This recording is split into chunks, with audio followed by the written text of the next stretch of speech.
Hi and welcome to this very brief video just showing one of many examples that I have of how the painting aligned to your intention in energy art is already there in the background if you look closely and listen to it, and then you have the option to develop it.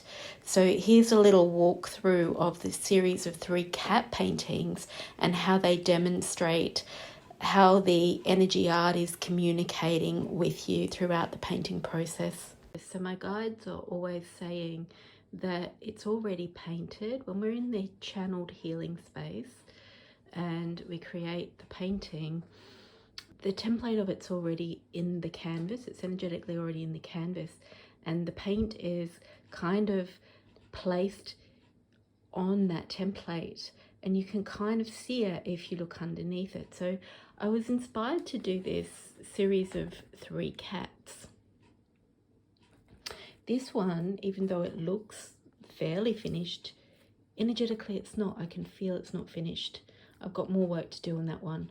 So they're matching, they're to go in the same room, and they're small, so they've got the same colors, the greens and the magentas coming up from underneath. And this one told me, like, I wanted to just touch up a few things.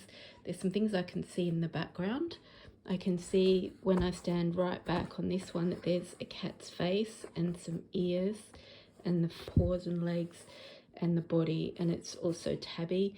I can see more birds, and I wanted to just bring those out and tidy up these edges a bit. And this one was like, I'm done, don't touch me, don't touch me.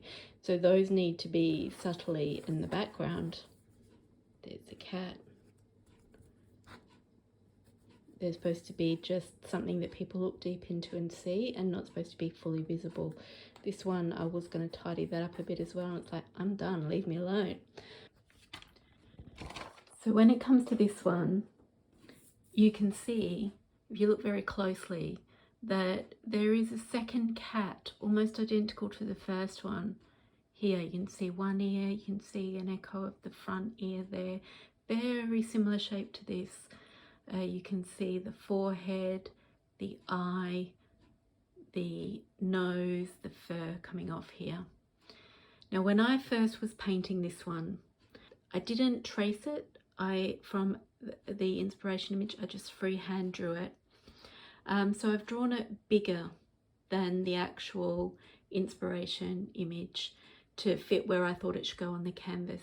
But my main focus was I wanted to accentuate these whiskers. That was going to be the focus of the painting. And so then I just, it wasn't feeling quite right. I wasn't sure that the proportions were exactly correct because I just copied it freehand by eye. So what I did is I traced the inspirational image at the size that I had happened to have printed that out. So as you can see, if I put this over this one, it's quite a lot smaller than the image on the canvas. But if I put it exactly on this one, it's exactly the right size. So this could be 2 cats on the canvas, one bigger one, one smaller one. It could be representing like a twin or some kind of otherworldly cat guide or cat family member. Or is this supposed to be the cat? Is it supposed to be this one? Because look how beautifully that matches. It's even the eye and the ears. It's still on the canvas. And imagine the luscious whiskers. I could have luscious whiskers. So am I supposed to draw over this, draw the background back in, and just have this single cat in this corner? Or is there supposed to be 2 cats? Is this supposed to remain slightly ghostly?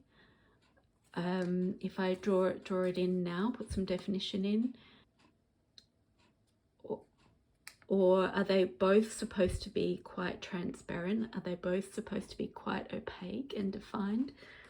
or is it just supposed to be this one and the whiskers?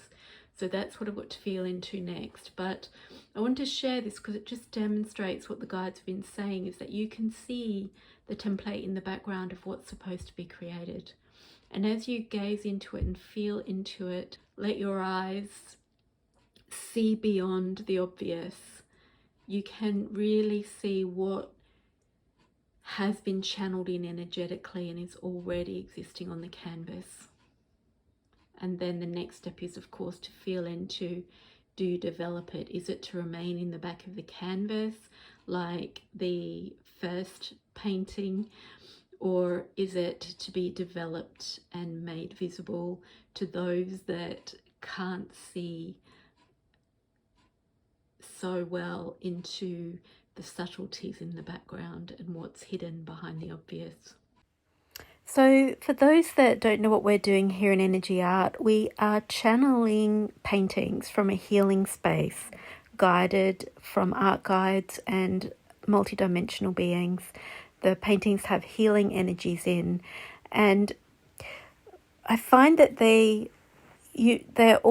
purpose is already known, who it is that they're being created for, or whether they're being created for a wider audience. So really deeply listening, and we learn these skills, we develop these skills the more we listen.